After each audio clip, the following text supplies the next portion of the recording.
I have ever worked in a company where the owner is a good person. She takes care of her employees and does a good business practice that actually Islam teaches. One day, she saw me a bit stressed and talked to me. She advised me having a meditation session every morning to stay grounded. I thought that's a good idea. But then, after Asr prayer, I think we as Muslims have better way to be grounded, and that's more powerful than yoga or meditation. Hi, I'm Fatima. I will tell you what is actually better than meditation or yoga to make ourselves grounded and focus better. Would you believe that we have rituals better than yoga and meditation? That is prayer. And we have 5 times a day to have that serene moment to make us focus better. What made me realize was because in Asr one day, after my boss advised me to do yoga session every morning, the schedule that day was so packed and I started to feel overwhelmed. When I saw the clock, it was Asr prayer and I took my time to pray. I admit that it feels more like an escape from the overwhelming routine, but that's worth it. Then think again about that moment. That's not a bad thought actually. To escape a little while from this dunya, maybe to complain a little to Allah and ask Him to make your job easier. We have it 5 times a day to do that. Each has its own time. How wonderful Islam is to make us practice discipline. We see the time come, we rush to make wudu and pray. In Muslim majority countries, practice discipline is easier because you can hear adhan once it's announced through masjid nearby. We were taught to pray early, so praying early should have made us respect time, right? I personally make prayer time as a standard or a guideline on managing my time. For example, I'm a morning person. I like creating something and feel sleepy after hours of prayer. I mix that prayer times and body hour, or you might call it circadian rhythm, to build a daily schedule. I put all the work that need extra focus in the morning before Dhuhr prayer.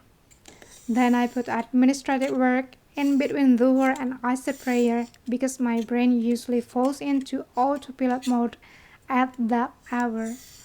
Then, because I don't want to wrong people who employ me, I want to use my time after Asr effectively by creating something after Asr to make me stay awake. By arranging a daily schedule like that, I can keep my focus on particular tasks and not waste my time at the workplace. When I set my schedule to fit prayer times, I wouldn't have reason not to pray because it becomes a guide or a transition period between two different tasks. Pray allows me to have time to ground myself and rest a little from overwhelming feelings. Do you know 5, 4, 3, 2, 1 grounding techniques? Grounding techniques can be a way we get back our focus. It all included in the whole ritual of prayer, from wudu to finishing prayer. You can count 5 things to see.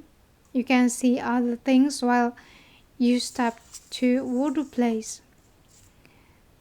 That's even more than 5 things you can see. Then 4 things you can touch. Let's count with me. The faucet when you try to start wudu. The water of wudu that cleanses your body, your mind and your heart, inshallah. The body you clean with wudu water actually already has more than four, but if you want to count that as one, let's continue counting. Then the prayer tools like prayer dress or prayer robe and prayer mat. Try to feel all that consciously. What's new? What's different? What's satisfying? Then three things you can hear, like the adhan already one thing. The water flowing from the faucet and the sound of Imam to lead us praying. Do you then think what we can smell along the way to prayer room? Well, every room we pass by has its own smell. Also, you can smell if the prayer mat you use is fresh or not. I mean, washed cleanly and smell nice. I always choose the prayer mat that has a nice smell so I can enjoy my salah, especially when I prostrate or doing sujud. The last thing you can taste is water for wudu. You don't swallow it, but it passes through your taste bud. You can know if the water is good or if something happened with the water. How calming those rituals already are. It's not yet the prayer, it's the preparation to praying. Let's break down the grounding ritual after that. Anyway, I just watched a video of Robert Jendrik saying something that Muslim women need to be in the same place as Muslim men when praying. It's just nonsense. And I like the journalist who is questioning why the law of so-called gender equality exists only when talking about Muslim. Jendrik forgot that Orthodox Jews and Catholic also segregate men and women when they pray. Then maybe because he's non-Muslim, so he doesn't know the law that wudu can be invalidated when touching the opposite gender. May Allah give him knowledge, even a little. Being separated from men also helps women feel more secure. Some women indeed like to be given attention, but some other women don't like when men see or to be around her. We women can be more focused on our prayer when Islam gives a secure environment. We don't need to think about how we look from man's perspective. Pure focus on prayer. We focus on how our salah position is correct. We focus on how our dua and Quran recitation are correct. No more thinking of dunya. No more thinking of other people's perspective. Pure quality time with Allah. We keep our raka'at counted well. We keep coming back to remember Allah.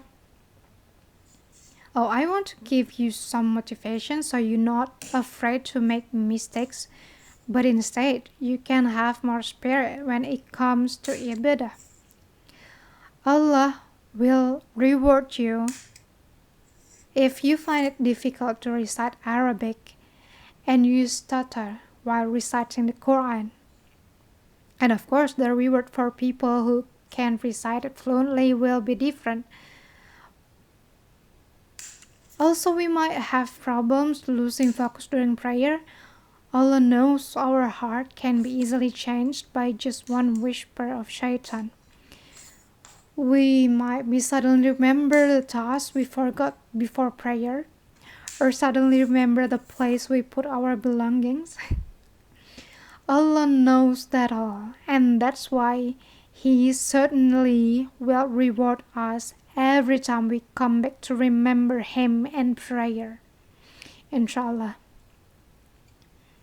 Dhikr after every prayer also helps us to feel more grounded. Stay for a while, sit, and feel the tranquility of the moment we do dhikr. It won't take a lot of time, Unlike this world that only demands results, Allah, the All-Knowing, will see and know our effort to be close to Him, including how we as women also get rewarded when we get periods. The reward will be as much as a reward of good deeds and ibadah we do consistently during non-period time. Allah never forgets and gives us so much mercy. Even gives women time to rest and still get rewarded. How beautiful that is. And of course, during this period, we still can do dhikr and memorize the Quran. Quick dhikr won't hurt. Keeping our wudu also will be rewarded. So, there's a lot of things that make us grounded during the day and the night and can make us focus again and even focus better. I'm not saying not to do yoga or anything. If that thing can help you, that's better. I just remind you that we as Muslims have far more better system and lifestyles that actually we can optimize to help ourselves focus better. So let's back up and show how great Muslim can be and how good Islam built a safe environment for us. I can't wait to hear a good story from you and see you.